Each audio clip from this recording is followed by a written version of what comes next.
Welcome back, everyone, to the Reading by Candlelight book club at Molly's Cottage. I'm here with Madeleine Cleary, debut author of The Butterfly Women, which features in the June historical fiction book box. Welcome, Madeleine. It's so lovely to have you with us. Oh, thanks so much, Fiona. I'm so happy to be here too. Before we begin, here's a little bit about you for our readers. Madeleine lives in Melbourne with her husband. She has a Master of Arts degree in International Relations and served as an Australian diplomat in China, but met her husband as a bookseller, which I think is really romantic and an adorable meet cute. It totally is, actually. I should write a romance novel about that. And you've had success in writing competitions with short stories. You've been shortlisted for the Australian Fiction Prize, and you're co host of the Book Deal podcast, a podcast that motivates emerging writers to pave their way to publishing success. And it's one of my favorite podcasts. Oh, thank you.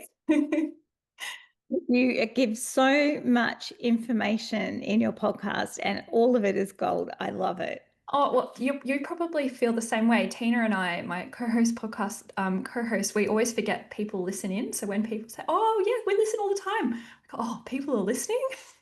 So that's really lovely to hear.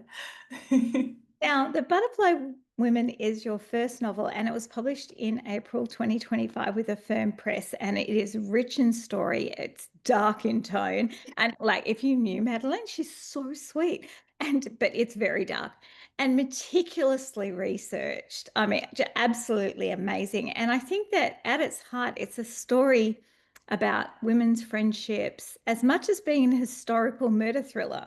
That's a good way of putting it, actually. Yeah, you're actually right. That is so true. I have so many beautiful female friends in my life, and I want to cherish and explore that, I think. And it is dark, but there are some light moments, I promise, as well. A bit of romance too.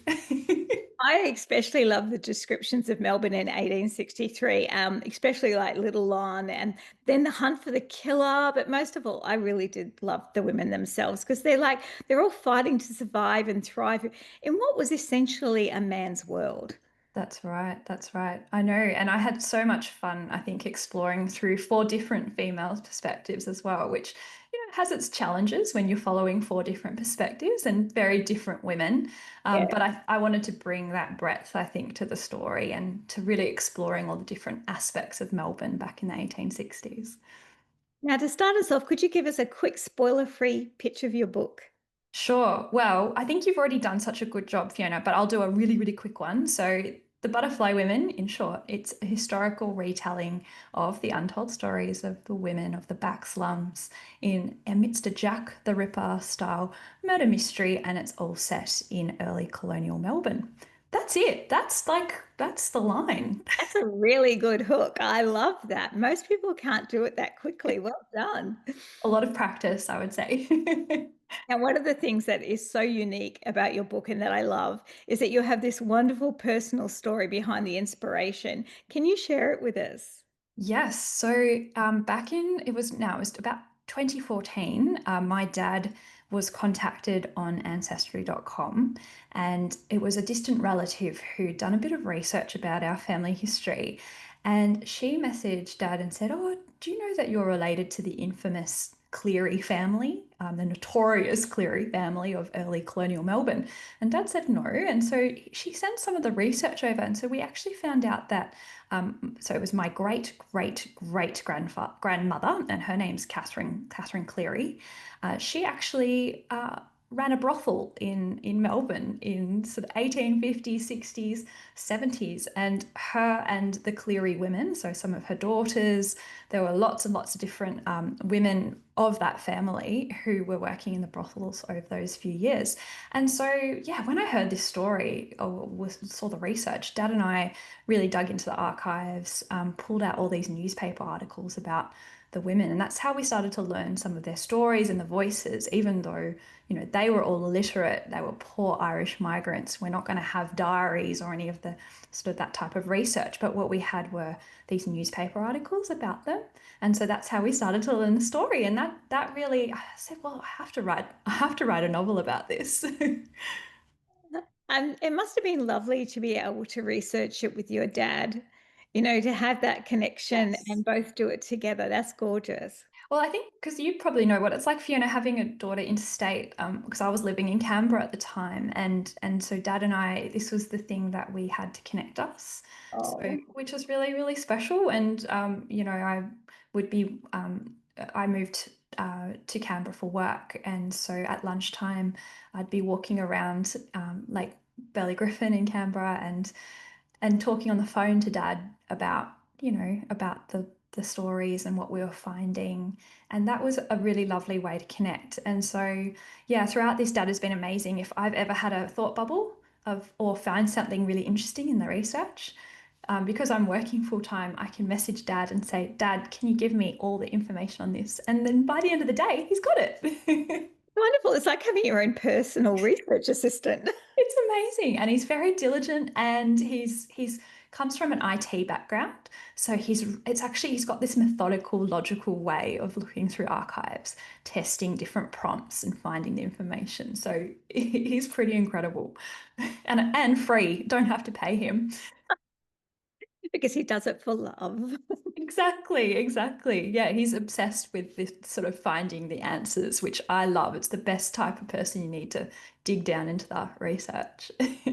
Now, reading your book, it's obvious how meticulously researched it is. So, how much did you do before the writing? Yeah, I've said this before, Fiona, that I think I did too much. But I, because I think, well, at the time, so I started it in 2016, really starting to do that research. So I learned about the story in 2014. 2016, I thought, okay, it's time to start learning about my ancestors and learning about the past. I think I came at it with that question in mind, going, trying to understand what the circumstances were for these women to go into sex work. Like, what were the push factors? What did their lives look like? So I started with that question. I was going to the National Library of Australia most weekends, reading every type of book you can imagine on Australian colonial sex work, crime, history of Melbourne, which I knew very little about. And so, yeah, that process probably took 2 to 3 years, I would say, of just doing research. So I had hundreds of pages of research, and then I got to a point, and as a writer, you know this, Fiona, you just go, I just have to sit at the desk and do this now. Like I've got so much. And so, yeah, so it was about 2019 when I sat down at the desk and said, okay, time to put this in writing. And I say I did too much because it was really hard to know where to start. And what happened in the end was I started in the wrong place. And so I wrote a third of a novel, and they hadn't even arrived in Melbourne yet. They were still on the Oh, boat coming from England. And I was like, oh, okay, this is a book about Melbourne. And I've spent 30,000 words just journeying to. So, yeah, I just scrapped it all and sat on it for a few years and then picked it back up later. oh, that must have been hard. It is hard, but I mean, I always say that I don't, it's nice to look at it from hindsight's perspective, in that those words didn't go to waste. I got their backstory completely settled. But when you're in the midst of it, when you throw away that many words, you just go, oh, well, I'm just going to give up.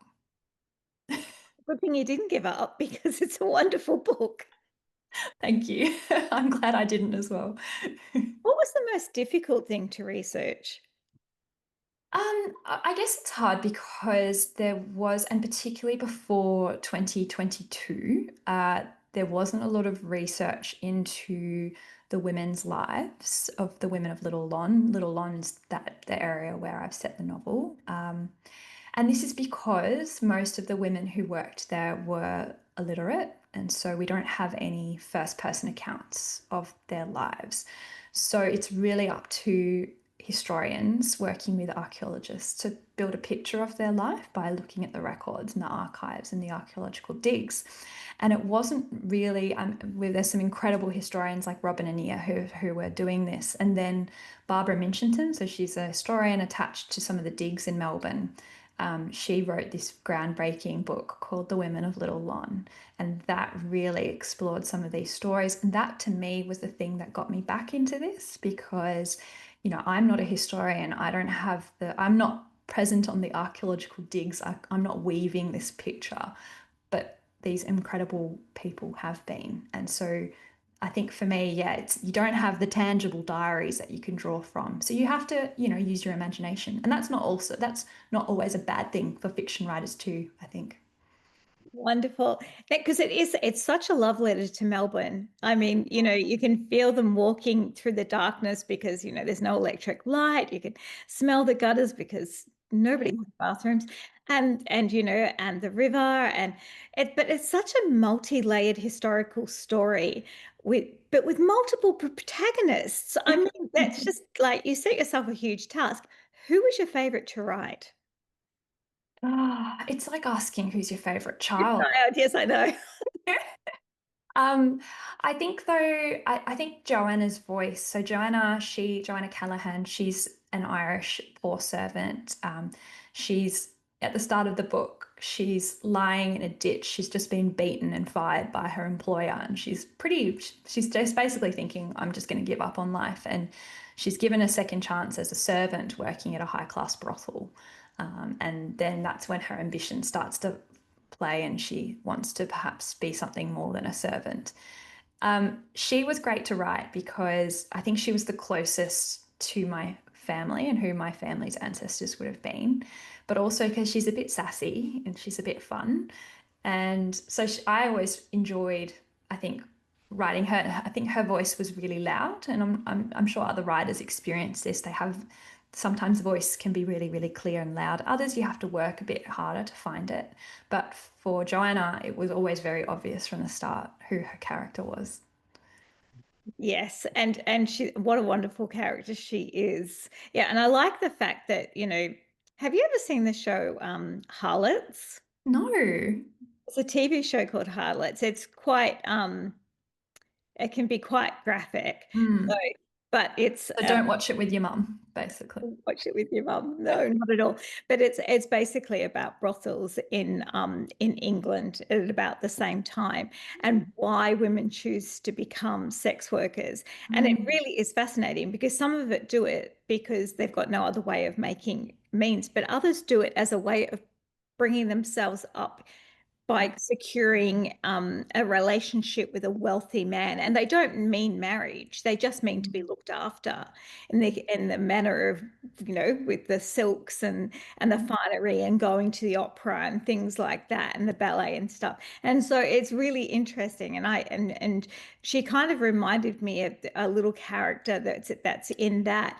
And just, you know, they get thrown into it and it's not exactly what they imagine it to be. Yes, no, that's an interesting point, Fiona, and I think that's the balance that I wanted to explore because when you're dealing with sex work in the 19th century, there for a long time, and there was absolutely exploitation of women. It was in for some cases really difficult circumstances. They were living in poverty. It was a really tough life. And this is the experience of my ancestors. But at the same time, sex work also was an opportunity for women to earn a decent income to feed their family. And for some women, this was a choice that they made. And particularly in Melbourne, I think the situation was we had the gold rush. Mm. There was a lot of money and opportunity. There were also a lot of single men entering the colony, and there weren't that many women in comparison. So when you put that all into the mix, you see the opportunities. Of course, it makes sense, I think, from that perspective, but not to discount the hardship too. So finding that balance is really important. That was an important thing for me to work through in the novel. And you could have made this just a straight historical fiction story based on your ancestors' background. What made you throw in a serial killer? I know, Fiona. Yeah, for me, well, I've talked about this before, and I've said that I was writing it. At the start, I thought it would be a sort of a literary fiction, historical fiction, and then I was about a third of the way through the novel, and I said, I'm a pantser, so I don't really know what's going to happen. And I leaned over to my husband and I said, because I always write on the couch, I said, oh, I think I might add a serial killer. He's like, oh, that's such a good idea. And so it was kind of just like a random thing, but when I think about it and reflect on it, nothing is random. And what the serial killer element did, because the serial killer is hunting the laneways of Little Lon. His prey is the poor women, the illiterate women, the women who are sex workers. It allowed me an ability to shine a light on what the views were of women of the day. And, often the authorities, the police, they would disregard their testimony. They would not really care about their lives. Lives were cheap, essentially. So that was an ability that it progressed the plot while also highlighted some of the words that men were using to describe women of the day. But it means that the book has it all. It has It historical, does. I just did everything, Fiona, just throw crime, everything in. mystery, it has romance. And so we're calling it historical fiction for the book box, but it could easily be read as a crime thriller. How Yeah. do you describe your book's genre? Officially historical fiction. Others I've heard it described as historical mystery, which I quite like. I actually think that's quite nice, but I don't think that's a category in a bookstore. There's no historical mystery section generally, I've seen. But in some bookshops, like I was in Abbey's in Sydney and I was trying to find it, and that actually moved it to the crime section. So you're right. So because there is such a strong crime element. And so yeah, it's a difficult one to categorize. And when you write, you don't write, I think, with a genre in mind. You just write the story you want to write and want to tell, and that's what I did. Um, but I've always said it's up to the sort of publisher to decide which who are we going to try and market it towards. And they thought this is historical fiction, which I agree. It reminds me of books that I loved when I was a teenager. And so Daphne du Maurier Yeah, often had mysteries in hers, Bronte. Victoria Holt. I Yes. loved Victoria Holt books. And, yes, and the Bronte sisters. And so they do, they weave that mystery in and have that little bit of gothic, which, Mhm. you can't not have that in 1823 Melbourne. Yes, exactly. And like even ones like Mansfield Park, I love that Gothic element, Victorian Gothic era. I think it's such a cool era. And then you've got spiritualists, you've got seances and all sorts, and you've got, particularly in Melbourne at the time, people coming from all over the world bringing all their beliefs.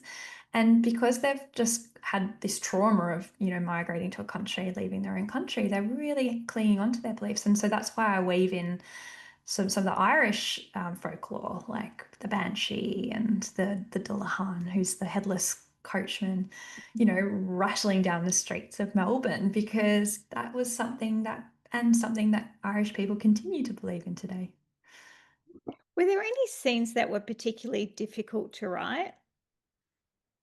Well, you mentioned at the start that the book's quite dark, and there are some dark scenes, and I don't want that to put off readers because while this, I mean, we're talking about 19th century Melbourne in the back slums, so there's always going to be dark times, I think, in that. Um, but hopefully there's what this book does, it brings out light and joy as well in the relationships between the women and the female friendship, in the camaraderie and the entrepreneurship and agency of women. But the scenes that were the toughest were the darker scenes. And I suppose for me, I always came from it as from a perspective of, am I including this scene because of a shock value, or does it progress the plot? Yes. If it's the former, then I'm kind of cut that. If it's to progress the plot, then that has to stay. But it wasn't something I did lightly. And no spoilers. Well done. Was there any that were especially satisfying, do you think? Yeah, I think my favorite scene was when Joanna meets William for the first time, and William is the police magistrate. He's quite proper and a bit dull. He's he's just Yes. that's all I can explain. He's just a bit dull, and Joanna is kind of fiery and funny. And when she meets him, she stumbles into him and spills a whole tray of drinks into his perfect suit, and then a few minutes later knocks out a minister with her tray. Like she's got this fire about it. I loved writing that scene because I could visualize that, and I just had a bit of fun with that. I loved it too. Now, what would you like readers to be thinking about after they've finished your book? Yeah, it's funny because I don't know about you, Fiona, but I don't write with a message in mind. Do you think about No, that? No. no, no, I just like to kill people. In the books, right? Not in real life. In the books. Yes, not in real life. No, actually, I think that what I really like to do is just to have twisty things going on, and so people are always guessing, and so I don't think that yes, I think that I heard Taylor Jenkins Reid say Mm, that themes come out as you're writing. mm. Don't even know that they're there until you get to the end of it and somebody's asking you about the book and they go, oh, and did you realize that that you were putting forth that women should have agency in this world, and she would be like, no, no, I Yeah. didn't know that, and until thank you for telling me, type thing. And I think, yeah, you really, it's just you've put down a story, and you've put down a beautiful story where you've incorporated your own family history as well as portraying these women in such a it is a positive light. It doesn't matter Mm, that that's what they do for a living. mm, mm. It's a very positive female book, I think. Oh, thank you. Well, I mean, I think that sums up, yeah, what I'd love for readers to take away. I definitely wrote it with that frame, whether or not the message I wanted that I mean, when I wrote this book, I didn't think anyone would read it for like at Oh, first, until it gets published, you just don't think about it. I had zero expectations. I actually had this really, and I think you're right, it's not until other people tell you. And the first time that happened was when my publisher sort of summed up the book to me, and I was like, oh, I've got to write that down because that's really true. I had this lovely reader come up to me at an event, and she she said to me, and I was sitting next to Mark Mapotza Russell. We'd just done an event together, and so he was just listening in to this, and it was quite funny.